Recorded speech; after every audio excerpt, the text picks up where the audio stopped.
سلام لخ مريم مليف طيبوثة نارا عماخ مريخات المشي وموريخ بير خرسي شو ناط مريم يلدت آلها صلح لا بين حطاهي هاشا وشاف الموثين آمين.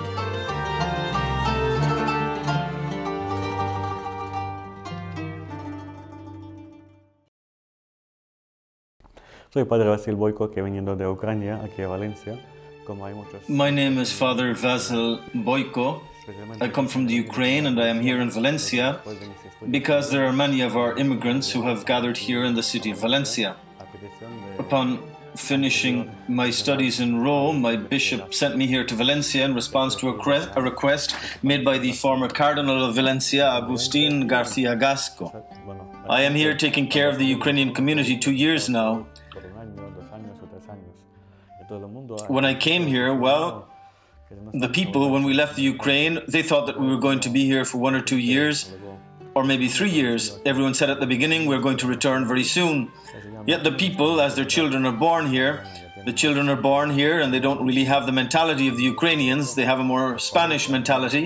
They're more Spanish. For this reason, their parents say that as long as their children can grow up and can make a living for themselves here, they could even end up staying here, who knows. That's why, as a priest here in the Valencia community and in Denia and in Gandia and in Vasyl, I attend to the people dispersed here. And the church is where they can learn about the faith when they come. And there are Saturday classes when they can learn the Ukrainian language. We organize encounters for the Ukrainians from Madrid and Barcelona. They do pilgrimages together. This encourages the people a lot because when one is outside his or her country for a long time, it brings about a kind of a nostalgia, or as they call it now, depression. There are always events and celebrations for the people to enjoy, and this encourages them. Dan un poco alegría a la gente y también les anima, ¿no?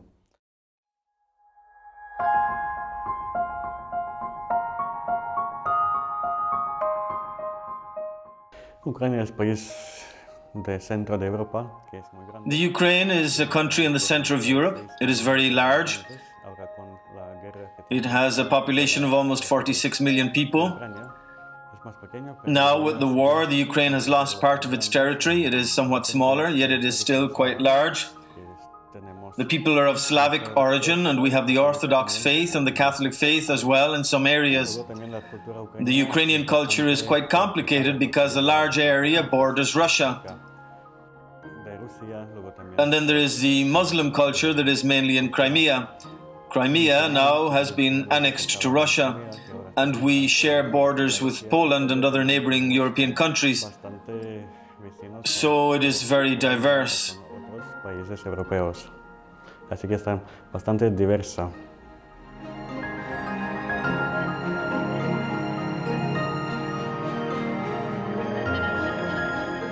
Bueno, que como Ucrania está más o menos... As the Ukraine is more or less in the center of Europe, its religious situation is, because of that, quite complicated.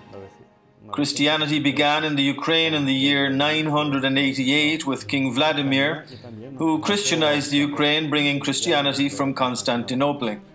But later on in history, from our christening in 988 until 1055, when the church split, we were almost in neutral territory. Rome and Constantinople separated, and we were left outside. Then, when the bishops wanted to be reunited with Rome, the first separation took place. Although the bishops signed the agreement with Rome, the kings and some of the people did not want this. So then the Orthodox Church was formed, and now it belongs more to Russia. Then we have the Catholic Church. There are two parts. One is of the Latin Rite and the other is of the Byzantine Rite, to which I belong. Then there are three Orthodox churches which are separated, unlike the Catholic Church, which has different rites. The Orthodox churches, each one has its own hierarchy. They are independent of each other. Some belong to Moscow, others belong to Kiev, and the third part is the Orthodox Church. None of these speak to each other. It is a quite difficult situation. For example, when it comes to ecumenism, when we want to dialogue with a church, the others say that they won't speak to us because we are in dialogue with that other church. Neither is there any interdialogue amongst themselves. Then, in the 19th century, more or less, there was a great influx of Protestantism, but the churches have always lived quite peacefully.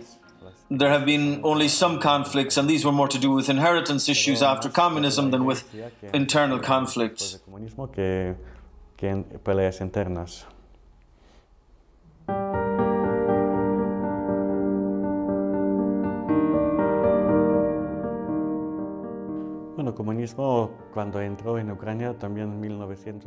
Communism, when it entered the Ukraine in 1917, it didn't spread all over the Ukraine because part of the Ukraine, the western side, was, as of yet, under the power of Poland. So, for that reason, this quite large area was not influenced by communism until 1945, after the Second World War. Therefore, the people had more traditions and knew what a church was. On the other hand, in the east of the Ukraine and the south, when communism entered in 1917, when it started rather, it lasted almost 70 years. And for this reason, almost an entire generation passed, and the young people neither knew what a church was nor knew anything about the faith. That is why it is now quite complicated, because in these places, in the south of the Ukraine and in the east, when sects come in, they are very easily influenced by them, because the people have a vague idea that there is a God, but what God? They know nothing about the faith. Therefore, here is where many people can be easily won over. This is also the result of communism. Nearly all of the churches have been destroyed, and those that have remained have been transformed into warehouses. During communism, one could neither speak of God nor baptize children or go to church. If someone worked for the government, he could lose his job if it was discovered that he had his children baptized or was married in the church. And if someone dared to do so, it was kept between himself and the priest. That is how it was. After 70 years of communism, it has been very hard. The people lost almost everything. Not just the Ukrainian culture, but during communism, many leaders like Stalin deported many people to Siberia, and they too lost their identity. And as Stalin had the idea of mixing the people, he brought to the Ukraine quite a number of new people who were not Ukrainians. They were placed in the areas where the metal industry was, where iron and coal were produced. And the people came to work here, but weren't identified with the Ukraine. They came from all over the old European Union. No se identifica con Ucrania porque han venido de todas partes de antigua Unión Europea.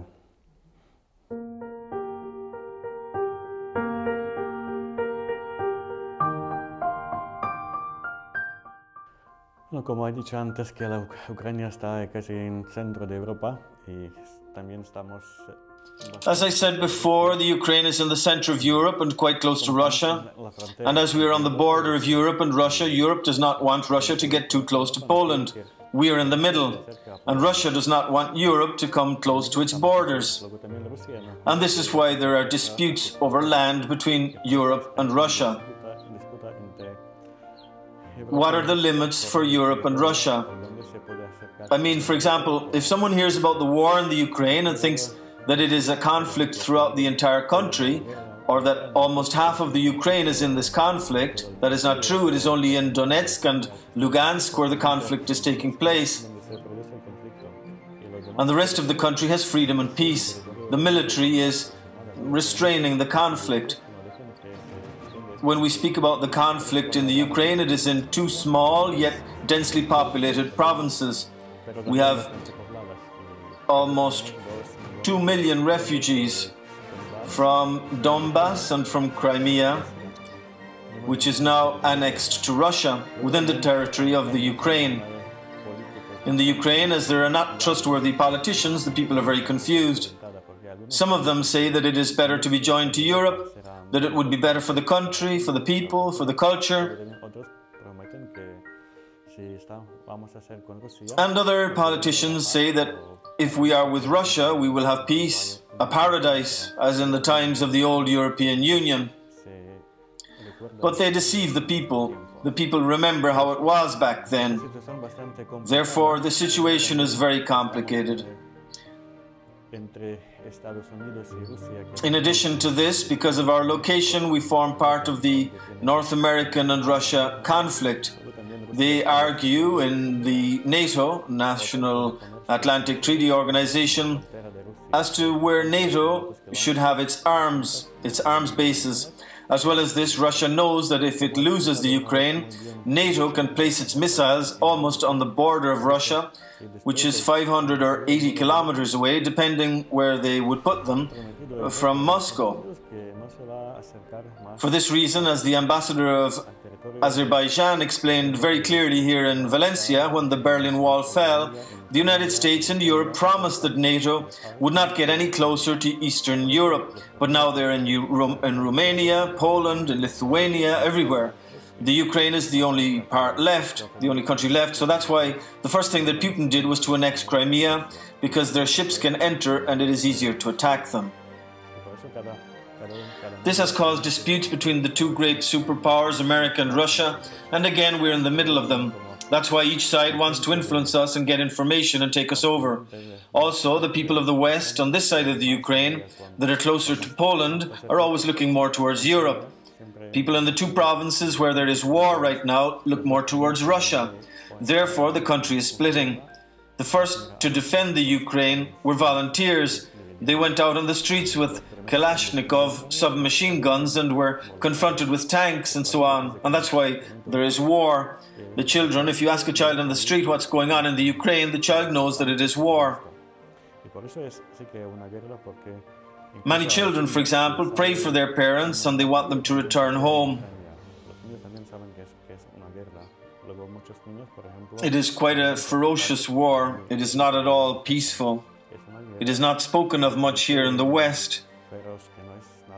People are worried more about Syria, as more people are dying there. In the Ukraine, the same type of things are happening. Pero en Ucrania también pasa lo mismo.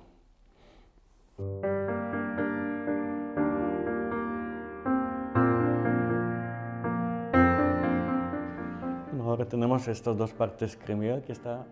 Now there are two areas, Crimea, which is annexed to Russia, and two provinces of Donbass, Donetsk and Luhansk.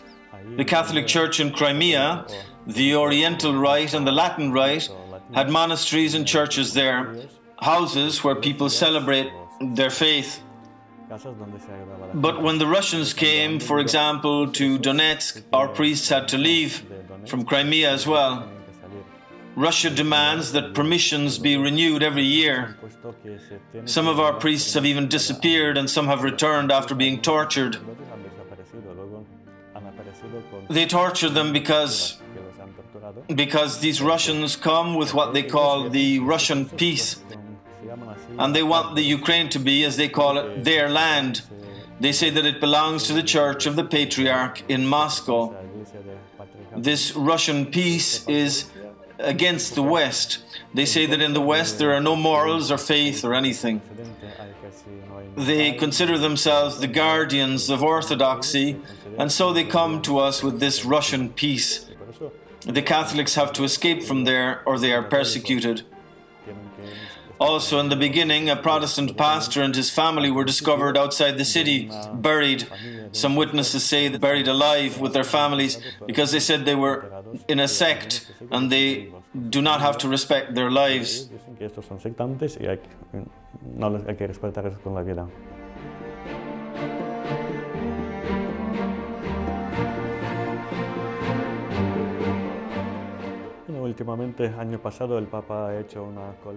Just last year, the Pope announced a fundraising campaign in Europe because in the areas where the war is taking place, those who suffer the most are the elderly. They don't always have money and they lack medicines. Also, the children are often abandoned. There are a great number of orphanages because nobody takes care of them. That's why the Pope, after having spoken to the President of the Ukraine and with the Russian President and with others who know the situation, and also by way of the Ukrainian Catholic Bishops' Conference, he knows what is happening in the Ukraine. This is why he has made this plea to Europe to raise funds, these millions of euros that are needed and destined to help buy food and medicine, or whatever may be necessary, so that these people, as long as the war lasts, don't die of hunger from a lack of medicine. As well as this, in the Ukraine there are 2 million refugees from the provinces that are at war. These refugees also must have a house to live in. There are monasteries that receive them. There are more houses where these people are also taken in, because these people from the south have to be integrated, because they think that in the west of the Ukraine they could be killed or tortured or made to suffer in other ways. Sometimes conferences are organized for them which help them to open up and not be so afraid. They have been taught that there is also persecution in the West, so they arrive here full of fear. Catholic Charities provides courses to help open their minds so that they are well received here. It is a very complicated situation. For example, if here in Europe there are 1 million refugees, Europe, which is quite big, it has 28 countries, and it says that it cannot handle this, the Ukraine, which has less economical means, has nearly 2 million refugees, and they have to deal with all these people. And then we have to deal with these people. They come with hardly anything. They leave their homes and all their belongings behind.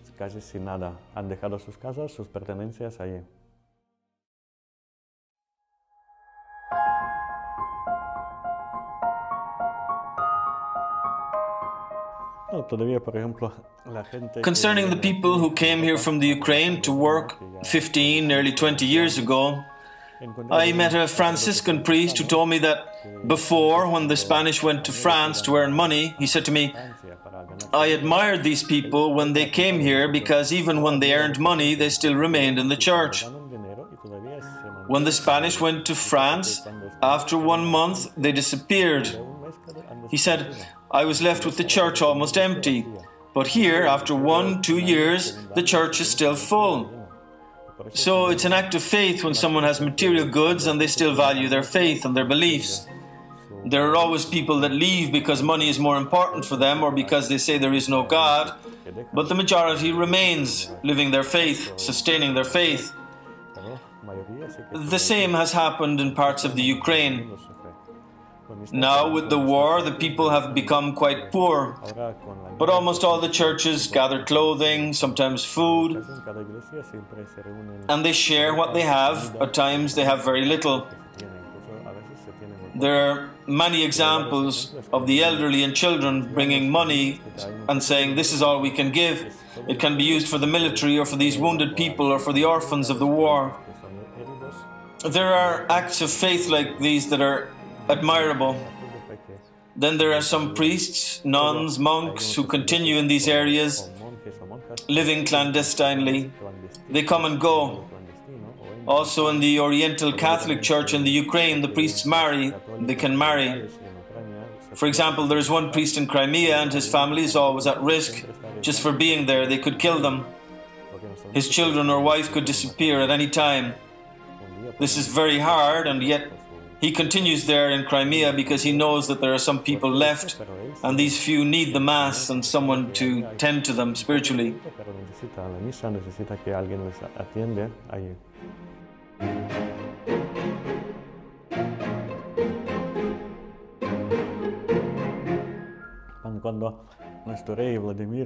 When our King Vladimir accepted the Christian faith, he Christianized the country.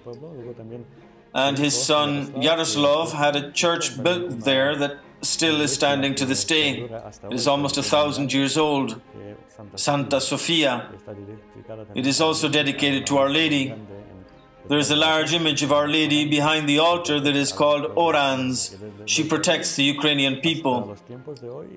Since then, until this very day, there are a number of Marian places of pilgrimage in Kiev and Pokaiv, in Troitsko, Ilinsky and other important places. The people have great devotion to Our Lady. She is a mother who always protects her children. As I said at the beginning, the Ukraine is situated between Turkey, Russia and the West. So the Ukrainian people have suffered greatly in many wars and conflicts. The people feel in prayer that they have a mother to whom they can entrust their children and the prosperity of their families. For that reason, Marian devotion is very important in the Oriental Catholic Church.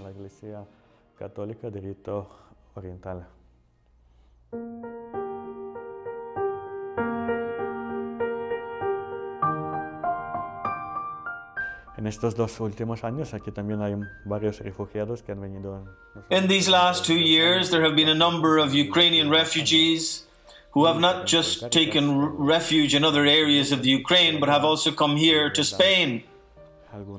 And for example, Catholic Charities and several churches collaborate to give them clothing and food. As well as this, the people have to be integrated. Those who come from the Catholic Latin rite have the same rite here. The only difference is the language, so they find support. I have seen a number of publications in the Word of entire families that have left the Ukraine and have started their lives over again in parishes.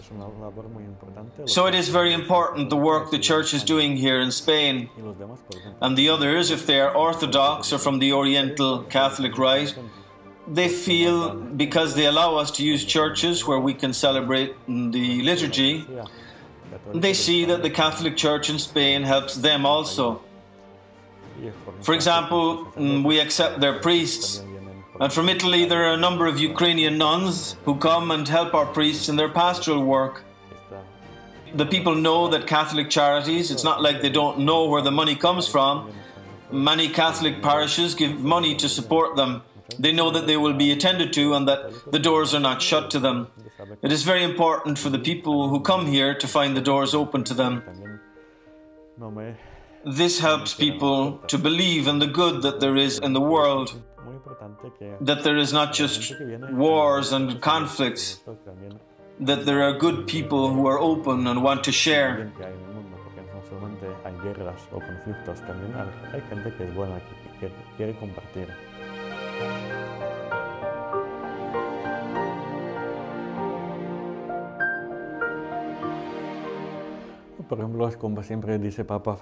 As Pope Francis always says, pray for me. And I say the same, pray for the Ukraine. This is the 3rd year of this conflict between the Ukraine and Russia. There are lots of weapons. Just to give an example, in these 2 small provinces where the war is taking place, there are almost 600 tanks. This is more than France and Germany have put together. They have been brought in from Russia. Of course, when the tanks begin to fire, people die, and there are more orphans. And when they pray for peace.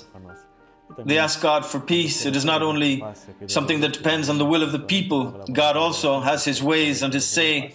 For this reason, I ask all those who might be listening to this to pray for the Ukraine, and not to forget that the conflict continues and many people need support. The world should speak about this. In the Ukraine, at least, it seems like the world has forgotten about the conflict, or it does not want to remember that in Europe, in the Ukraine, there is a war going on where every day people die. We hear this in the daily news there, but it is not spoken of here. But there it is, 1, 2, 3. There are always deaths due to the war. And if it is forgotten about, this war could last many years. Se olvida, esta guerra puede durar bastante años.